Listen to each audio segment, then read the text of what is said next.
Graça e paz, amados irmãos em Cristo. Aqui é o Bispo Alex. Tenho mensagem de Deus para a tua vida, meus amados irmãos. Que o Senhor te abençoe, te proteja e abençoe toda a sua família. Amém? Meus amados, nós vamos falar hoje sobre um tema bastante interessante: a lei, a graça e o dízimo, né? Esse tema, né, que é um tema muito importante, também polêmico. Existem algumas teologias, algumas interpretações a respeito deste assunto que eu quero compartilhar com você nesses rápidos minutos. Primeiro, vamos usar um texto da palavra de Deus, que está lá no livro de Hebreus, capítulo 7, versículo 8, que diz assim: E eis, aqui certamente tomam dízimos homens que morrem. Ali, porém, aquele quem se testifica que vive. Amém? Meus amados irmãos, vamos tocar num assunto bastante polêmico, como eu falei agora há pouco, e eu espero que você assista até o final do vídeo e tire as suas conclusões. Vamos deixar o preconceito de lado e ouvir tudo e reter somente o que é bom. Com certeza, Deus vai nos mostrar a boa, perfeita e agradável vontade dele. Primeiramente, vamos começar lá no início da Bíblia. Então, um passeio pela Bíblia, mostrando uma visão bíblica acerca deste assunto, acerca da lei, da graça e dos dízimos. Amém? Primeiro, quem foi a pessoa, né? Quem foi o primeiro que deu início ao dízimo? Foi o primeiro a dizimar, foi o primeiro que teve essa atitude registrada na Bíblia. Como já falei em outras oportunidades, Abraão, lá no livro de Gênesis, capítulo 14, versículos 19 e 20, fala que Abraão deu o dízimo de tudo que ele tinha conquistado naquelas batalhas com os reis derrotados. Amém? E este ato de Abraão foi confirmado lá em Hebreus, capítulo 7, versículo 1. Então, Abraão foi o nosso primeiro dizimista. Então, quando Abraão fez isso, não havia lei. Lembre-se, a lei foi promulgada por Moisés. Moisés ainda não tinha nascido quando Abraão deu o seu primeiro dízimo. Não só Abraão, mas a Bíblia diz que Isaac, está lá em Gênesis 26, 28, e Jacó, o seu neto, no caso neto de Abraão, Gênesis 28, versículos 20 e 22. 20 a 22. Então, tá aí os patriarcas, todos eles dizimaram. Né? Em ocasiões diferentes, tomaram essa iniciativa de dizimar e ofertar a Deus. Amém? Após esse período dos patriarcas, a Bíblia diz que veio Moisés. Moisés, com sua lei promulgada, dita por Deus, estabeleceu como um aio, né? Como um tutor para o povo judeu, que era necessário, era importante para o povo entender e levar o povo a Cristo, como a Bíblia mesmo relata. Daqui a pouco eu vou estar trazendo esse texto para você. Então o dízimo tornou-se lei a partir ali de Levítico, capítulo 27, de 30 a 34, Números 18 a 21, né, capítulo 18, versículo 21, e também lá em Neemias, capítulo 3, versículos de 10 a 13, o dízimo, né, como foi citado em Malaquias 3:10, foi estabelecido como regra, como lei para os judeus. Amém? Então, a lei do dízimo, ele tinha um objetivo: destinar uma parte dos recursos das 11 tribos para a tribo de Levi, que essa tribo seria a tribo que se dedicava ao Senhor, essa tribo que ficava servindo a Deus no tabernáculo e não poderia ter posses. Na verdade, tinham 12 tribos com a Efraim, que eram os filhos de José. Mas aí já é um outro assunto. O que a Bíblia diz? A Bíblia diz que o dízimo era entregue lá no tabernáculo, onde os sacerdotes, os levitas, utilizavam para a manutenção da casa do Senhor, para a manutenção própria, ou seja, alimentação, né, e sobrevivência dos sacerdotes e de sua família, como também ajudava os órfãos, as viúvas, aqueles que precisavam, né, de alguma forma. Agora, pastor, qual é o local exato para se dizimar? Né? Qual é a orientação bíblica? A Bíblia diz lá no livro de Deuteronômio, capítulo 12, versículos 5 e 6, um texto muito interessante que eu quero compartilhar com todos vocês.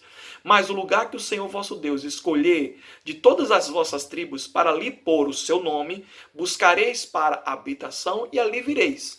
E ali trareis os vossos holocaustos, os vossos sacrifícios, os vossos dízimos, a vossa oferta alçada e a vossa mão, da vossa mão, e os vossos votos, e as vossas ofertas voluntárias, os primogênitos das suas vacas e das ovelhas, conforme Deuteronômio capítulo 12, versículos 5 e 6. Então, onde eu tenho que dar dívida? Onde o Senhor está. onde buscamos o Senhor, onde fazemos daquele lugar um lugar de congregação, um lugar de reunião. É ali que eu tenho que semear, ali que eu tenho que dizimar e ofertar na casa do Senhor. Então, essa era a direção do Antigo Testamento para os judeus, né? E as pessoas ficavam felizes em fazer isso, conforme está escrito lá em Neemias 12:44, que as pessoas, quando tinham sacerdotes que serviam ao Senhor, que agradavam ao Senhor, essas pessoas ficavam felizes e também dizimavam na casa do Senhor. Mas qual é a maior representação, o maior objetivo do dízimo no Antigo Testamento? Era honrar a Deus, levar o povo a ser grato, levar o povo a reconhecer que Deus tinha ali participado das suas conquistas. Olha o que a Bíblia diz em Provérbios, capítulo 3, versículos 9 e 10. Honra ao Senhor com os teus bens, e com a primícia, ou primeira parte de todos os teus ganhos, se encherão fartamente os teus celeiros e transbordarão de vinho os teus legares. Essa é uma promessa de Deus dentro do conceito honra, do conceito gratidão. Amém? Agora, vamos deixar o Antigo Testamento, vamos passar para o Novo, já que tem muitos irmãos que usam esse argumento para dizer: ah, pastor, mas o dízimo não é nada para o Novo Testamento, é algo do Antigo Testamento, é a lei de Moisés. Eu já provei para vocês que não foi Moisés que começou essa coisa chamada dízimo, foi Abraão. E quando Abraão fez pela fé. Agora no Novo Testamento, olha só, não existe nenhum versículo no Novo Testamento que proíba de dar o dízimo. Como também não existe nenhum versículo no Novo Testamento que obrigue a dar o dízimo. Então o dízimo passou a ser uma coisa voluntária, passou a ser uma coisa espontânea. Olha o que Paulo diz em Romanos capítulo 3, versículo 31. Anulamos, pois, a lei pela fé? De maneira nenhuma. Antes estabeleceremos a lei. Romanos 3:31. Então a fé não anulou a lei, mas ela confirmou, ela colocou, ela estabeleceu a lei. Amém? E a lei, como eu falei agora há pouco, ela servia como aio. Aio significa tutor, né? Era aquele criado que ajudava os pais, criando os filhos enquanto os filhos eram pequenos e não podiam tomar conta de si mesmo. Então o tutor, o aio, era uma espécie de governante, aquele que ajudava os pais na criação dos filhos. Assim foi a lei. A lei foi para os judeus como um aio, para ser tutor, para que a graça viesse. Agora, tendo chegado à fé, através do Senhor Jesus Cristo, nós não precisamos mais do aio, porque agora o tutor passou a ser a fé. Nós agimos pela fé e não mais pela lei. Amém? Ou seja, nós fomos como criança, o judeu foi lá doutrinado a seguir a lei, mas você que está na graça, está maduro espiritualmente, você já sabe que nós não somos obrigados a seguir a lei, porque a lei tem uma maldição e nós fomos resgatados desta maldição através da morte do Senhor Jesus Cristo lá na cruz, conforme Gálatas 3, versículo 13 e 14. E pela bênção do Senhor sobre a vida de Abraão, chegou até os gentios através do nosso Senhor e Salvador Jesus Cristo. Mas o que Jesus falou agora? Já que o senhor falou do Novo Testamento, bispo, o que Jesus falou sobre o dízimo e sobre a oferta? Olha o que Jesus falou, uma coisa interessante, em Mateus, capítulo 23, versículo 23, e Lucas, capítulo 11, versículo 42. Ai de vós, mestres da lei e fariseus hipócritas, vocês dão o dízimo do hortelã e do endro e do cominho, mas têm negligenciado os preceitos mais importantes da lei: a justiça, a misericórdia e a fidelidade. Vocês devem praticar estas coisas sem omitir aquelas. Você perceba que Jesus em nenhum momento proibiu de dar o dízimo. Jesus em nenhum momento disse que não receberia mais o dízimo, mas ele disse o quê? Que os judeus, principalmente os fariseus, os homens que conheciam a lei, eles fazia o dízimo de tudo, até das coisas pequenininhas, como hortelã, o cominho, meu Deus, é coisa bem pequena. O endro, a Bíblia diz do hortelã, mas eles negligenciavam coisas importantes, como a justiça, a misericórdia e a fidelidade. Ou seja, não adianta você dar o dízimo pecando, dar o dízimo brigado com o seu irmão, dar o dízimo amaldiçoando os outros. Deus não vai receber. Não adianta você dar o dízimo e negligenciar coisas maiores e mais importantes para Deus. Amém? Então, desde a época de Jesus, pessoas financiavam a obra de evangelização na terra. Não é? A Bíblia diz lá em Lucas 8,3 que as mulheres, e muitas mulheres, financiavam o evangelho através de Jesus Cristo, ajudando o ministério dele, pagando algumas contas, pagando alguma comida, dando algum sustento, dando algum abrigo. Amém, queridos? Está lá em Lucas 11:42 e Mateus 23:23. Ou seja, sempre pessoas contribuíram, né? Contribuíram, em Lucas 8,3, desculpa. Sempre as pessoas contribuíram para a manutenção da obra de Jesus, né? E é interessante que Jesus, num certo momento, ele estava no templo, no tabernáculo, e ele sentou nas primeiras fileiras e observou as pessoas que estavam trazendo seus dízimos e as suas ofertas. E ele observou com uma viúva pobre, né? Bem pobre, ela depositou 2 moedas, apenas 2 moedas de cobre, e Jesus disse: essa daqui deu mais do que todos. Percebam que Jesus não rejeitou a oferta daquela mulher. Por mais pobre e necessitada que fosse, Jesus valorizou a atitude daquela mulher, condenando os demais que davam inúmeras fortunas. Ou seja, Jesus deixou bem claro que não é a quantidade que impressiona ele, mas é o coração que tem a alegria de dar o melhor para Deus. Então você pode perceber que de Abraão até essa viúva pobre, as pessoas deveriam se mover por o coração, pela fé, pela gratidão e não pela lei, não por ser obrigado a fazer.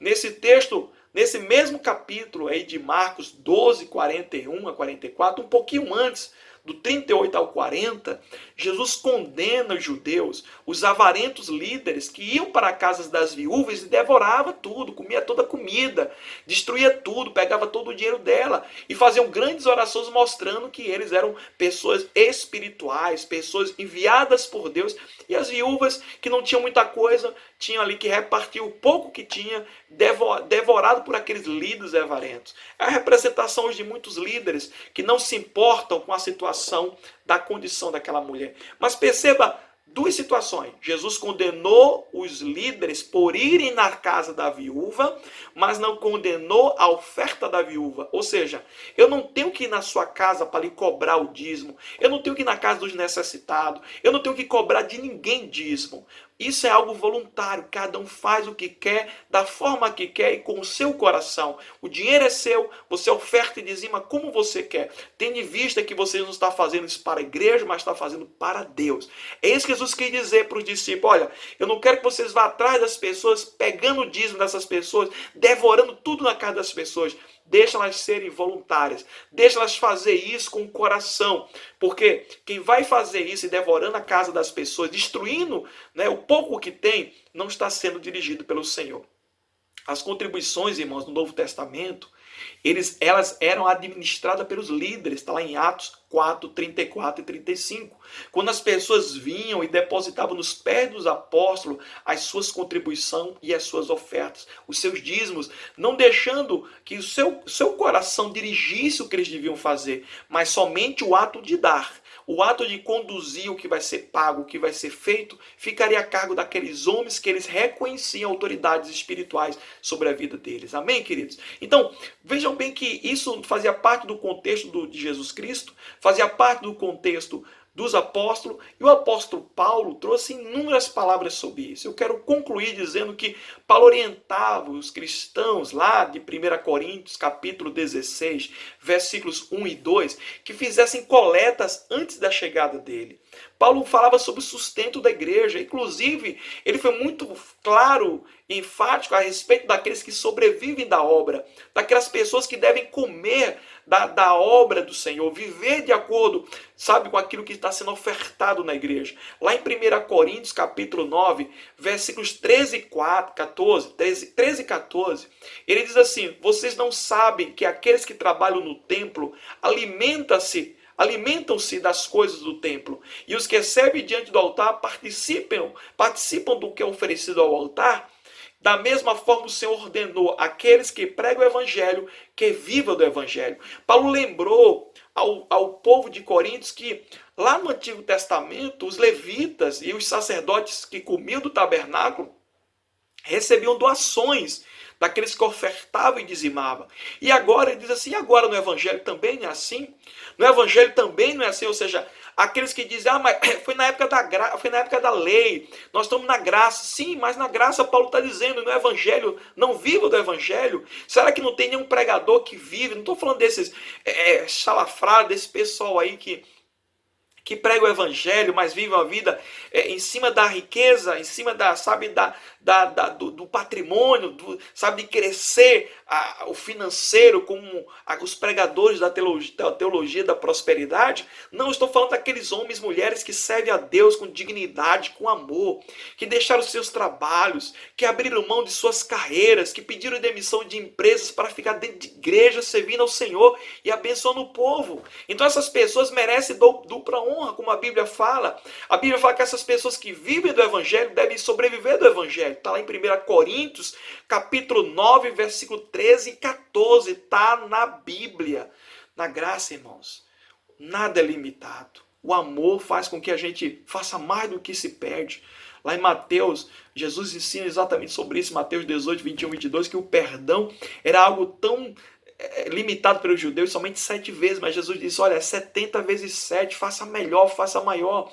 E para finalizar, Paulo, uma lucidez do Espírito, lá em 2 Coríntios capítulo 9, versículo 7, cada um contribua segundo o proposto no seu coração, não com tristeza ou por necessidade, porque Deus ama quem dá com alegria. Então, para finalizar, amados, o dízimo não é questão do Antigo Testamento. O dízimo não é questão do Novo Testamento. O dízimo é questão da Bíblia.